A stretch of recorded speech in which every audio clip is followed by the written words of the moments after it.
Good morning, everybody, and welcome back to your Lunch Break Live. My name's Ivana Harinque if you're new here, and if you're not, thank you for coming back. Today is Thursday, April the 21st, and today I am joined by our columnist, Cameron Smith, and we're going to talk about a column he published yesterday about Republicans and the claim of a stolen 2020 election. Cam wrote in that column a little bit about how that argument is not necessarily helping candidates win future elections. We know this is an election year, and we are just a month and a few days away from a very big Republican primary, several big Republican primaries here in the state of Alabama. So, Cam, thank you today for joining me, for explaining a little bit about this, and I think for taking this, public stance about saying, look, let's put the claims of a stolen 2020 election to bed, and let's focus on these future elections. Yeah, it's an issue that's kind of strange because it perpetuates itself. So former President Trump says the election is stolen. He's maintained that all along. And the candidates that he endorses, he expects them to say the same thing. Well, people who like him, who like the candidates, hear that, they believe that. And the poll shows, oh, well, this is something that they believe. And so more candidates do it. And it creates a loop over and over again. Meanwhile, there's a president who's a Democrat with like a 33% approval rating. He has had trouble on immigration. Inflation is out of control. So there's a real opportunity for Republicans focused on the midterms, focused on 2024 to really gain some ground. But we seem to be stuck on this narrative of you must proclaim that the election was stolen, or for Democrats, you must proclaim that it wasn't stolen. Joe Biden's the president. We need to focus on what we can actually change. Well, and it's interesting to hear you say that and to name some of those topics that you think Republicans have really a platform right now to capitalize on, to talk about, and to really discuss. But then when you turn on any type of political news, you just open your computer and start searching for it. Most of the conversations right now that candidates are having and are hurling at each other is, well, I am the one who believes the most that the 2020 election was stolen, at least on the Republican side, or I'm the one that has Trump support. That kind of seems to be something that is taking a lot of airtime, really, and taking a lot of talking points from some of these Republican candidates, instead of, this is what I will do about inflation. This is what I will do about immigration. These are my thoughts on those issues. Sure. And they're looking at polling data. And so a candidate like Mike Durant, who suddenly became super interested in election integrity. Well, when did that happen? It happened after Donald Trump pulled his endorsement from Mo Brooks. Donald Trump lied about Mo Brooks and said he was woke. But the issue with Mo Brooks was Mo was at a rally in Coleman where he said, hey, we need to move on. He's saying what I'm saying. We need to focus on the next elections and winning those rather than trying to express our feelings about 2020. I'm fine if somebody says, I just kind of believe something was off and I just feel that way. Okay, I'm not going to fight with you about your feelings on the matter. Practically speaking, once Congress certified the election, it was over. The election disputes had to be resolved by then. The Congress certified Joe Biden as president, so focused on the next things. And folks say, well, we need to protect election integrity. Look at the laws that were enacted subsequent to that election by Republicans across a broad number of states. Republican politicians responded to that. So again, even if you said the election was stolen and we need to secure the ballot, those measures passed, were enacted in many states, and now it's time to move on again. So we get to the same place, but yet we're playing this feelings game that is just, it's weird. Well, something that Mo Brooks said, and I believe this was actually the day after, or the day of when former President Donald Trump dropped that endorsement of him. Mo Brooks said, look, let's put aside what you think about if the 2020 election was stolen. He said, I'm an attorney. There is nothing you can do about it. And Cam, I know you are I think you call yourself a recovering political attorney there. Is Mo right? Is there anything that can be done at this point legally? He is right. And that his point was after certification, the options for reversing the outcome of that election are foreclosed. We're heading into the midterms. We're 2 years into Biden's presidency. And I think the idea for Republicans needs to be, we need to govern differently. We don't like the way the country's headed. We don't like Biden's handling of a number of issues. So we need to put out a better offer and go in a different direction that seems obvious. But again, it's this feelings thing. And we talk about, it's easy to see the left and why Democrats might want to talk about the 2020 election and say, hey, look at happened this bad stuff, Trump bad, because Trump drove turnout in 2020 for Democrats. It was a very powerful thing for them. So they're fine talking about the threats to democracy and things like that. They don't want to talk about inflation. They don't want to talk about immigration. They don't want to talk about the economy right now. And frankly, not even foreign affairs. It's kind of, it feels a little rudderless right now, trying to figure out exactly the right stance. And those are where we need to be. But yet it's this, I believe that the election was stolen. Why won't other people say this thing? And it's this performative thing that just isn't serious. But if you can win an election on that, say you're a candidate, we'll take the Senate race. Say you're a candidate for Senate, that is your platform, that's what you're going on, and you win for that. Doesn't that just encourage other candidates around the country to have the same talking points, do the same thing, and again, get back in this endless cycle? Yeah, well, the loop keeps going, but I think what's really interesting here is none of the candidates are going to win because of that. It's just not an issue. I mean, take Alabama, for example. Election integrity isn't an issue in the state. The ballots that are counted in the state of Alabama, I don't think anybody seriously is like, well, it looks suspect. It's all about sort of other states and the way they handle their stuff. And so for people in Alabama, focusing on the issue in terms of integrity, if a candidate says, hey, I'll make sure that the ballot's secure, I like voter ID, fine. Like, I think that that's really interesting. But Republicans were actually campaigning on, we don't want to federalize elections like the Democrats. Democrats want to federalize and say what every state has to do. It would seem that Republicans would say, we want this left up to the states. And so it kind of puts Republicans in a weird position on some of these things. But again, most folks are looking at their checkbooks and looking at how expensive a cheeseburger is at McDonald's and saying, hey, I've got bigger concerns. But a lot of these candidates are really just campaigning for Donald Trump because they think that endorsement will put them over the top. That doesn't work out so well for Mo Brooks. We'll see if it works out for other folks in the Senate field. If you are a Senate candidate at this point, is that the track you take, trying to get that endorsement or trying to align yourself very closely with the former president? Or do you go out there and kind of do the opposite when nobody else is doing and say, look, the Dollar Tree is now the $1.25 tree. This is what we're going to do. And kind of go a little bit in more on some of these topics you were talking about, really hit people's paychecks, hit their kitchen tables. Well, I think the right answer is Glenn Youngkin's model out of Virginia, which is don't campaign against Donald Trump. That's insane in the Republican side of things. But don't tie yourself to him either. Focus on the issues. If Trump says good, you say, hey, thanks. And you keep moving. I think the one thing that's undersold in Alabama is retail politics.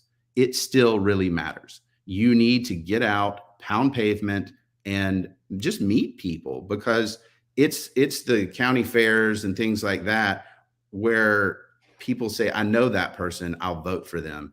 That, I think, is the most important thing right now for any of the Senate candidates, is go everywhere, be seen, be a part, let people know that you're going to represent them. Well, and that is kind of the Senator Shelby model, right? That's how he stayed in power in office for so long. So, Cam, which one of these candidates is doing that the best? Well, I think Katie Britt has had the best retail political operation since the inception of her campaign. She's been up the state, one side, down the other. I mean, really burning some shoe leather. I think that's impressive. Mo Brooks has been out a lot lately.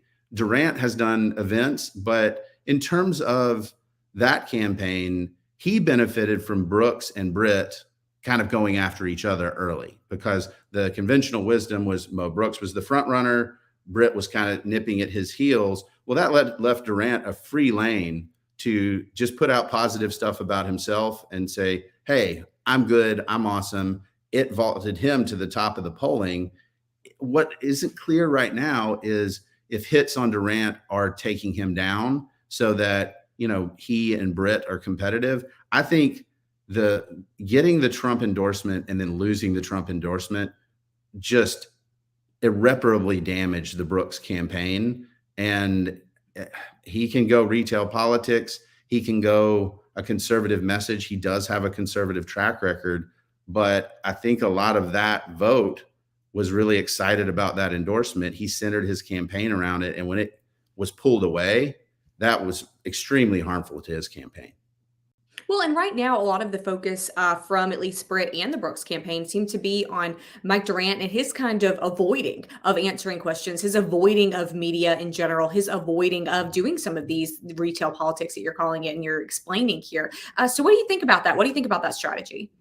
Well, first, Brooks and Britt are both very comfortable on their feet with policy. I mean, Brooks has been a congressman for a long time. He knows the issues quite well. Britt has been a chief of staff on Capitol Hill, but also worked with Business Council of Alabama. So she knows the state real well, the policy issues impacting the state. Durant is basically a political newcomer in many respects. He did some stuff with McCain and kind of was around the edges, but he's not a well-known quantity in Alabama politics. And I think Britt and Brooks are saying, hey, this is something we want to do. We want to debate. We want to engage. Durant seems to not want that at all. He seems to be saying, I'm the front runner. I'm going to try to glide a little bit. I'm going to go talk to some folks, but really let the ad campaign and let the positive messaging run things for me. I think that's a little bit of a misstep here for a candidate like Governor Ivey that has anywhere from a 45 to 60% favorability. She's got some real lead that she can burn if she wants to glide. Durant doesn't. Durant is in a competitive race. So the idea that he would hide and he's not a well-known, that could be really bad for his campaign.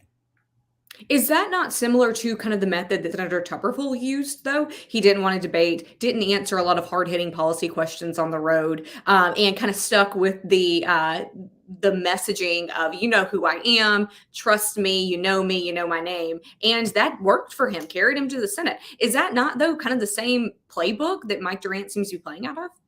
Sure. And that playbook would work if Donald Trump came in and absolutely obliterated his opponents. That's not happening. This is a situation where it's very different. Sure, Tuberville didn't have to run a very aggressive campaign because Trump ran his entire campaign. He beat Jeff Sessions to death. And Tuberville just had to say, I'm a good guy. You know me. I was a football coach and I'm going to represent you well. That was about it. Durant still has to make the case that you know me, you trust me, I'm going to represent you well. These candidates are largely going to vote the same way in the Senate. And I think most people know that. It's comfort and familiarity that they say, okay. And I don't see Durant having that Tuberville style, I just don't have to do anything and I'll win this. I don't think that's going to work for him.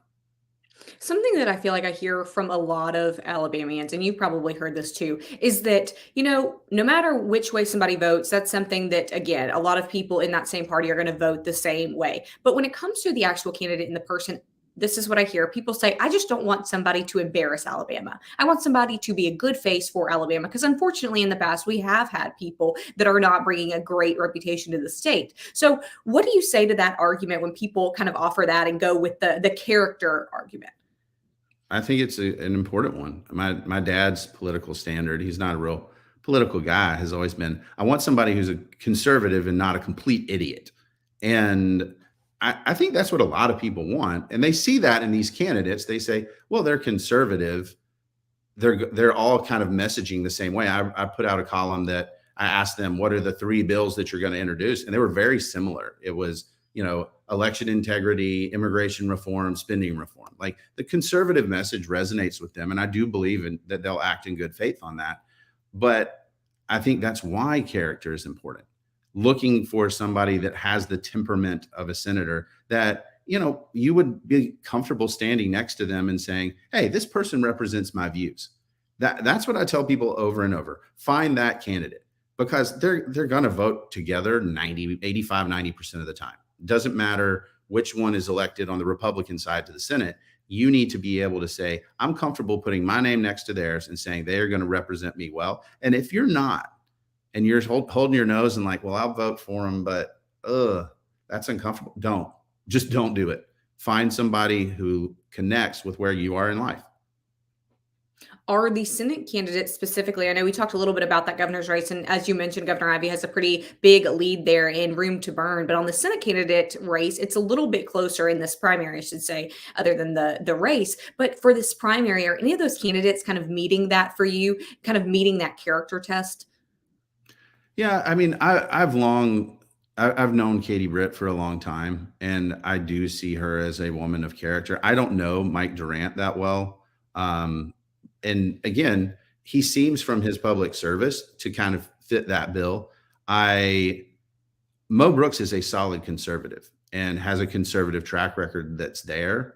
But my concern with him is that he has played a lot of the politics around the January 6th stuff, things like that. There are a couple things that really didn't settle well with me. Like, for example, when he went to, I think it was the Republican Women of Huntsville and was showing off the same thing that he was wearing on January 6th, like it was a badge of honor. And regardless of how you feel about that day, it wasn't a good one for the United States. It wasn't a good one for our country. And so the idea of, hey, look, this is a fun, almost kind of comical thing, I didn't settle well with me. So I think that folks have to look at that stuff, and if they say that and say, hey, I like that, and that is the kind of thing the kind of conduct I want in somebody who's representing me, go for it. If not, don't.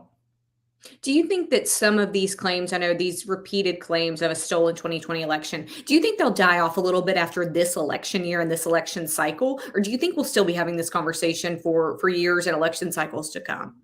Well, as long as Democrats keep tanking things politically, why not talk about it? That's the conversation that Democrats want to have because they see it as a net negative for Republicans and that it hurts them, particularly with the independents. The Republicans need to form a governing majority.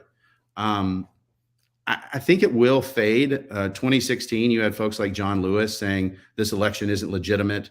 You know, this is absolutely not the right result. There were those voices, and we're out from that significantly, and we don't really hear that as much. You still hear it; it still percolates. There's still people that talk about Russian interference in the 2016 election. You're going to hear about irregularities about the 2020 election for a long time. I do think that it will fade somewhat, but when people don't like the winner of an election, there's no real cost to them to say it wasn't legitimate. And we just have to be careful with that because when we undermine the system, we undermine the future candidates that we do like and their legitimacy as a candidate. When we cast that doubt, it's okay to do that in areas where you can prove it, where you can say, hey, that wasn't legitimate, that was illegal. Here's what we have. And oh, by the way, we have the evidence to show it. But just your general feelings, you can have them, but be real careful about trying to convince other people of something that you don't actually know. Well, and we should note as well that courts have repeatedly rejected claims of a stolen 2020 election. Courts have not found anything in that argument that they have pushed through the court system and the criminal system there as well. So, Cam, I do want to ask you, though, you say that this is an argument that Democrats will keep making about the stolen 2020 election and using that to kind of hang their coats on. Do you think that this is solely Democrats making this argument and causing the Republicans to kind of squabble about it? Or do you think, though, that part of the reason we're talking about this is former President Donald Trump because he keeps bringing it up? Oh, yeah. I say that Democrats, Trump, and I guess Kinzinger and Cheney are the ones that are talking about 2020. And I understand frustration. I understand that. I mean, Joe Biden was not a great candidate. Joe Biden essentially ran on, I am not Donald Trump. And so that is a major ego blow for the former president to have lost to one of the worst candidates in the modern era. And I understand why people might not like that. They might be shocked that a guy who had failed twice before running for president won. But the idea that we're just going to keep trying to justify the thing, saying, well, I just don't believe it. President Trump says it was stolen. There were irregularities. There's just this gray cloud that folks cast about the election. And to that, I always say, if you can prove it, if you can show me where the Electoral College would have shifted the other way, then okay, let's talk. If you can't, you're just saying that you didn't like the result and there were some things that weren't normal. And I agree with you. But at the end of the day, that's not enough to say it was in fact stolen. And so that's where you do see a lot of Republicans who are uncomfortable with this aggressive stolen narrative saying, hey, we can focus on election integrity. We can restore confidence in elections going forward. But the idea that this was stolen and Trump is the rightful president of the United States, they're just silent on that question.